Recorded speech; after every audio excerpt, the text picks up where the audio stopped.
सुप्रभात देवियों और सज्जनों, मैं कर्नल सोफिया कुरैशी। भारतीय सेना ने कहा है कि उसने मंगलवार और बुधवार की दरमियानी रात को पाकिस्तान और पाकिस्तान प्रशासित कश्मीर में आतंकवादियों के 9 ठिकानों पर निशाना लगाकर हमला किया है। जिन ठिकानों को निशाना बनाया गया उनमें पाकिस्तान के बहावलपुर में मरकज सुबहान अल्लाह भी शामिल है।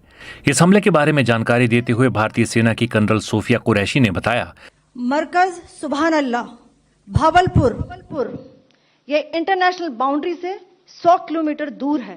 जैश ए मोहम्मद का मुख्यालय था।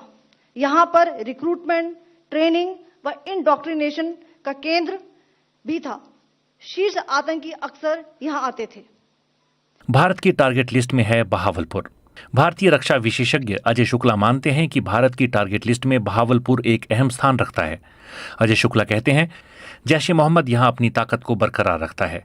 अजय शुक्ला कहते हैं, सियालकोट और बहावलपुर मेनलैंड पाकिस्तान में आते हैं। ये पंजाब के अहम कस्बे हैं। पाकिस्तान का पंजाब प्रांत ही मेनलैंड पाकिस्तान का मुख्य हिस्सा है।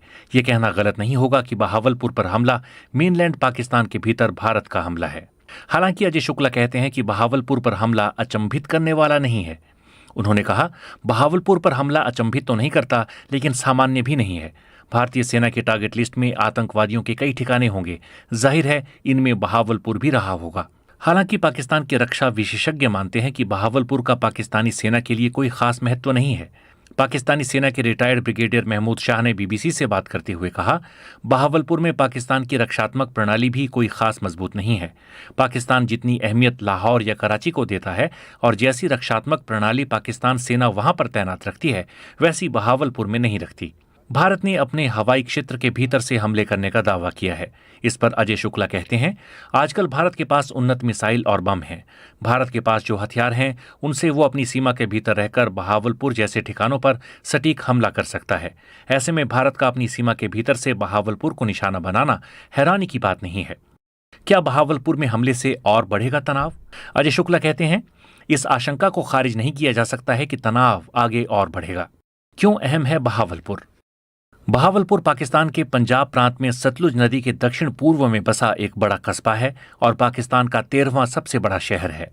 बहावलपुर जिला पाकिस्तान के सबसे बड़े जिलों में से एक है।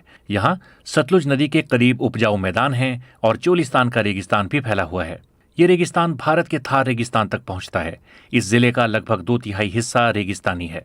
भारत और पाकिस्तान के बंटवारे से पहले बहावलपुर रियासत काल में बहावलपुर रियासत का केंद्र था। 1947 में जब भारत का बंटवारा हुआ तब बहावलपुर पहली रियासत थी जो पाकिस्तान में शामिल हुई थी। आज़ादी के तुरंत बाद जब पाकिस्तान आर्थिक संकट से जूझ रहा था तब बहावलपुर के नवाब ने पाकिस्तान को उल्लेखनीय आर्थिक मदद दी थी। बहावलपुर में ही पाकिस्तान की सेना की 31वीं कोर का मुख्यालय भी है। पाकिस्तानी सेना की यह टुकड़ी दक्षिणी पंजाब की सुरक्षा के लिए जिम्मेदार है।